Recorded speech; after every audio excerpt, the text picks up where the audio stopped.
Hello, welcome again. আমরা আলোচনা করছিলাম হাইপারটেনশন নিয়ে। হাইপারটেনশনের কজ, টাইপস, কী কী কারণে হয়, হাইপারটেনশনের কারণে কী কী কমপ্লিকেশন হয়, কী কী রোগ হয়, সেগুলো নিয়ে। তো এখন আমরা যেটা আলোচনা করব যে সঠিকভাবে আসলে হাইপারটেনশন, ব্লাড প্রেশার আমরা কীভাবে মাপতে পারি। আপনারা প্রেশার মেশিন দেখেছেন। এটা একটা স্ফিগমো ম্যানোমিটার এটা থাকে। এটা কারেক্ট সাইজের কাফ ইউজ করা উচিত। সাধারণত এই বাহুতে এটা আপনারা পেঁচিয়ে লাগানো দেখেছেন, তাই এই বাহুর চেয়ে মোর দ্যান 40% কাফটা হতে হবে। অনেক মোটা মানুষ থাকে যাদের কাফ ছোট হয়ে যায় নর্মাল, তাদেরকে অনেক সময় মাপার সময় কিন্তু আসলে আমাদের সমস্যায় পড়তে হয়। তাই আইডিয়ালি কাফটা more than 40% of the arm circumference হতে হবে। The bladder should be centered over the brachial artery and the cup applied snugly. Support the arm in horizontal position in mid-sternal level. স্টার্নামের মিড স্টার্নাল লেভেলে থাকতে হবে এবং horizontal পজিশনে আর্মটাকে সাপোর্টে দিতে হবে, ভূমির সাথে হরিজন্টাল। আচ্ছা, এই কাফটা আমরা তখন ফুলাবো। ব্রাকিয়াল আর্টারিটা আমরা প্যালপেট করতে পারি until the pulse disappears. Brachial আর্টারির পালস ডিসঅ্যাপিয়ার করা পর্যন্ত আমরা ওয়েট করব। এই যখন ডিসঅ্যাপিয়ার হবে, it provides an estimate of systolic pressure.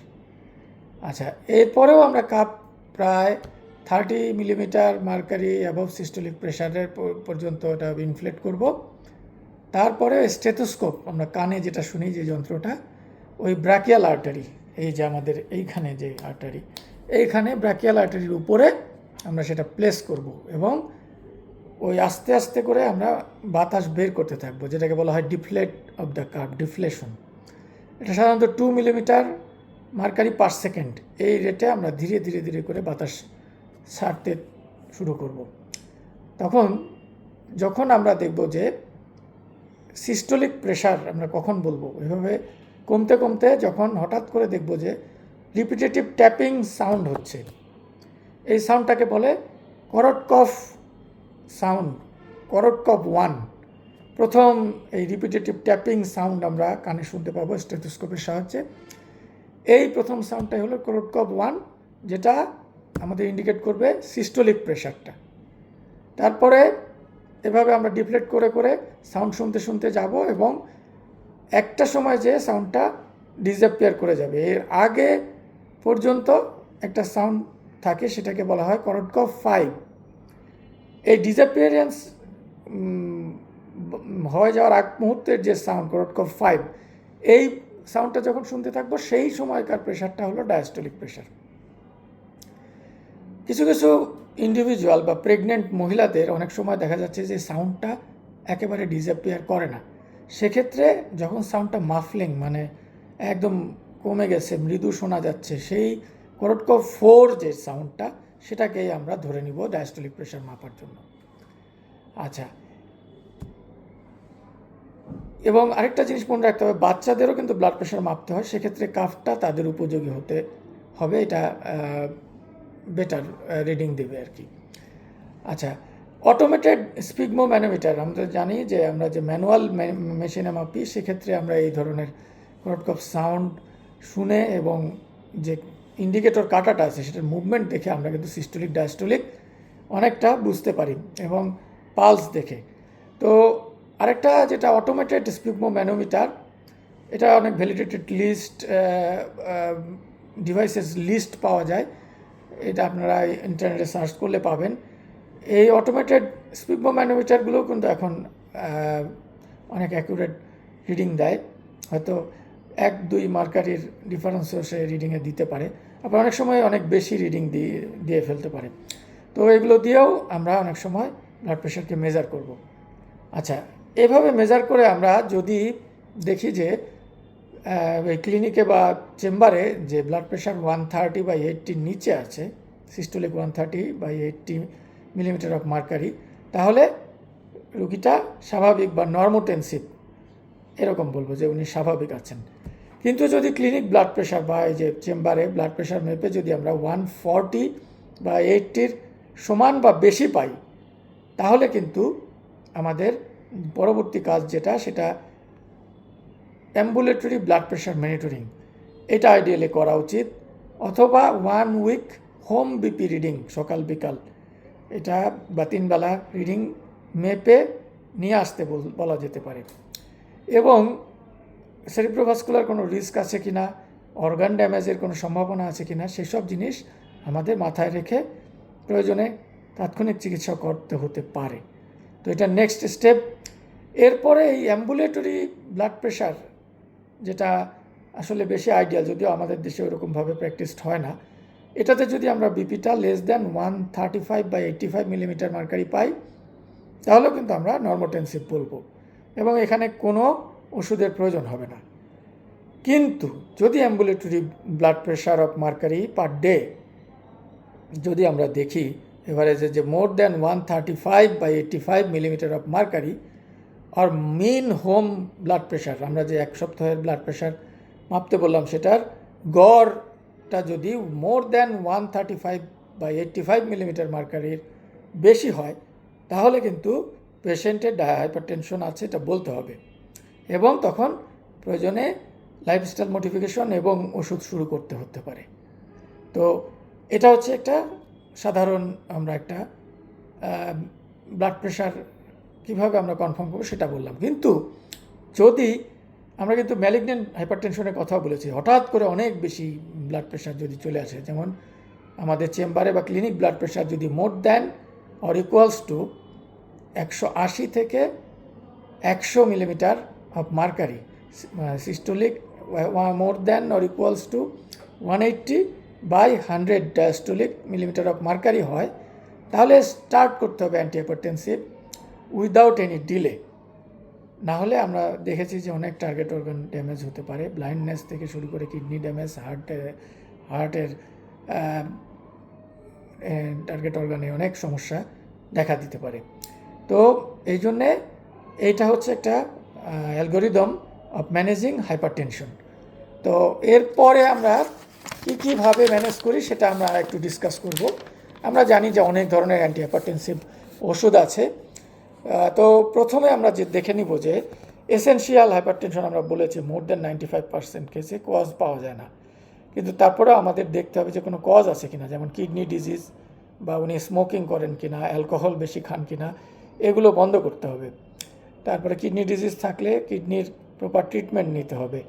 Drug therapy কিন্তু অনেক সময় ইমিডিয়েটলি প্রয়োজন হতে পারে, এবং এটা কিন্তু সেরিব্রোভাস্কুলার ডিজিজ, স্ট্রোক, হার্ট অ্যাটাক এবং ডেথ, এগুলো অনেক কমিয়ে নিয়ে আসে।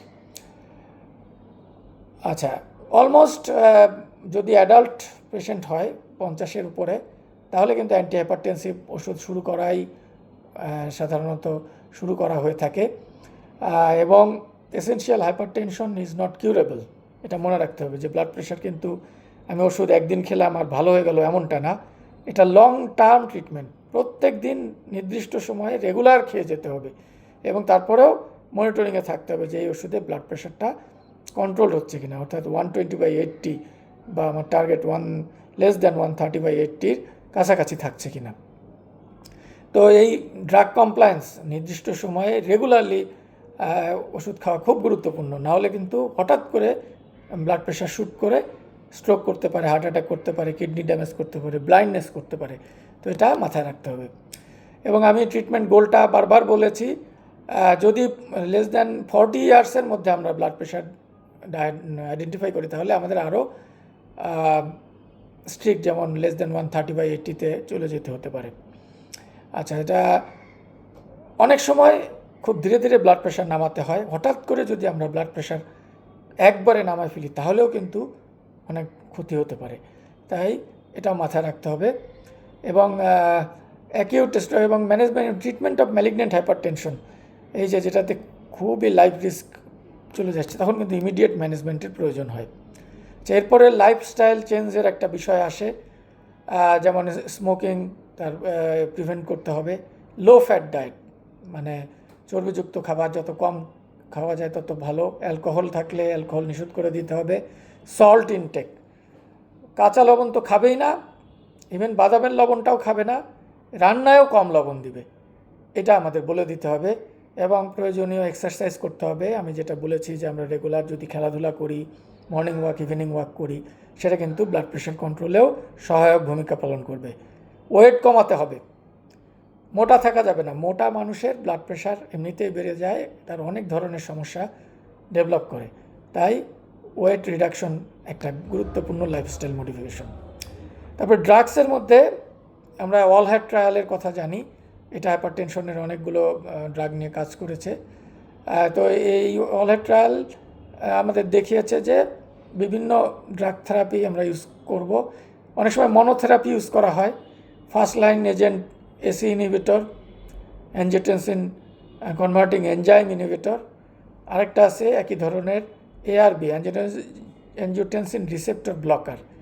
এই দুটো গ্রুপ মোটামুটি একই রকমের, একসাথে দুটো না দেওয়াই বেটার। তারপরে একটা গ্রুপ হচ্ছে calcium channel antagonist, calcium channel blocker. তারপরে ডায়োরেটিক্স, মূলত থায়াজাইড ডায়োরেটিক্সটাকে ফার্স্ট লাইন ড্রাগ বলা হয়, মনোথেরাপি হিসাবে ইউজ করতে বলা হয়। তারপরে একটা প্রিন্সিপাল হচ্ছে এসি ইনহিবিটর বা এআরবি ইয়াং পেশেন্টে বেশি effective, have additional benefit with diabetes and CKD, মানে কিডনি প্রবলেম এবং ডায়াবেটিস থাকলে আমরা যদি এসি ইনহিবিটর বা এআরবি ইউজ করি সেটা বেশি বেনিফিট দেয়। আর থায়াজাইড আর ক্যালসিয়াম চ্যানেল অ্যান্টাগনিস্ট আর ফেভারেবল ইন ওল্ডার আর ব্ল্যাক পেশেন্ট, মানে আফ্রিকান অরিজিন ব্ল্যাক পেশেন্ট বা আমাদের দেশের রেসকেও বলা যেতে পারে, এবং যাদের বয়স বেশি তাদের ক্যালসিয়াম চ্যানেল ব্লকার বা থায়াজাইড ডায়োরেটিক ইউজ করা better. Beta blocker are not first line for hypertension, but consider করা হয় যদি কো এক্সিস্টিং করোনারি আর্টারি ডিজিজ থাকে, অ্যাট্রিয়াল ফিব্রিলেশন থাকে, অথবা স্টেবল হার্ট ফেলিওর থাকে। তো আমাদের এখন অনেক কম্বিনেশন ড্রাগ, যেমন এসি ইনহিবিটরের সাথে থায়াজাইড, এসি ইনহিবিটরের সাথে ক্যালসিয়াম চ্যানেল ব্লকার, এগুলো কিন্তু খুব পপুলার হয়েছে। আর সেন্সিবল ডুয়েল কম্বিনেশন এগুলো, এবং ট্রিপল কম্বিনেশনও পাওয়া যায়, AC inhibitor, thiazide, calcium channel antagonist. তবে সাধারণত ডুয়েল কম্বিনেশনটা বেশ জনপ্রিয়, এসি ইনহিবিটরের সাথে ক্যালসিয়াম চ্যানেল ব্লকার। তো এগুলো চিকিৎসকের পরামর্শ অনুসারে আপনাদের ব্যবহার করতে হবে। অনেক সময় ডায়োরেটিক্সের সাথে স্পাইরোনোল্যাকটোনও ইউজ করা হয়, মাইলোরাইড এগুলো ইউজ করা হয়। এগুলো কিন্তু যে কোনো ইডিমা কমানোর পাশাপাশি ব্লাড প্রেশার কমাতেও সহায়তা ভূমিকা পালন করবে। আচ্ছা, beta blocker, alpha selective blocker এগুলো কিন্তু ইউজ করা হয় বিভিন্ন কন্ডিশন দেখে। এগুলো চিকিৎসকের পরামর্শ অনুসারে আপনারা ব্যবহার করবেন।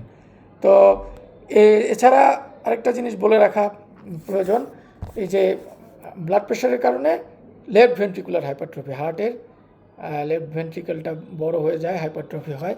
তাহলে ইসিজিতেও কিন্তু আমরা এই যে V1 আর V4 বা V5-এ এই যে ওয়েবগুলো দেখে, ওয়েবগুলো দুটো যোগ করে 35 মিলিমিটারের বেশি হলে লেফট ভেন্ট্রিকুলার হাইপারট্রফি বলা হয়ে থাকে। এটাও কিন্তু হাইপারটেনশন থেকে আমরা পরোক্ষভাবে আমরা একটা এভিডেন্স পেতে পারি যে হাইপারটেনশনের কারণে লেফট ভেন্ট্রিকুলার হাইপারট্রফি ডেভেলপ করেছে হার্টের। তো মোটামুটি আপনাদেরকে আমরা দুটো ভিডিওতে হাইপারটেনশন এবং এর ম্যানেজমেন্ট সম্বন্ধে একটা ধারণা দিলাম। আমি একটা কথা আগেও বলেছি যে চোখের ডাক্তাররা অপথলমোস্কোপ ইউজ করে সাধারণত ডায়াবেটিক এবং হাইপারটেনসিভ রেটিনোপ্যাথি আছে কিনা এটা ডিটেক্ট করে থাকেন, কিন্তু এটা আসলে জেনারেল ফিজিশিয়ানরাও করতে পারেন। যদিও আমাদের দেশে বা ইন্টারনিস্ট মেডিসিনের যারা ডাক্তার আছেন এটা করা উচিত, কারণ হাইপারটেনশন ডায়াবেটিসের সাথে চোখের রেটিনার অনেক প্রবলেম জড়িত। তো এটার গ্রেডিংও আছে হাইপারটেনসিভ রেটিনোপ্যাথি, সেটা আমি একটু বলছি।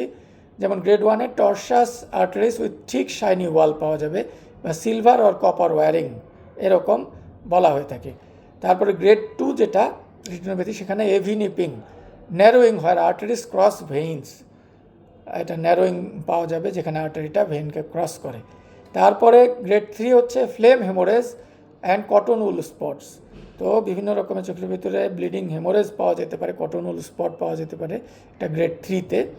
এবং গ্রেড 4-এ হচ্ছে এটা প্যাপিলিডিমা ডেভেলপ করে। তো এটাও কিন্তু আমাদের এই গ্রেডিংগুলোও মাথায় রাখতে হবে। তো এই আলোচনায় আমি ডাক্তার জয়ন্ত কুমার সাহা, সহকারী পরিচালক, ঠাকুরগাঁও সদর হাসপাতাল, আপনাদের সাথে ছিলাম।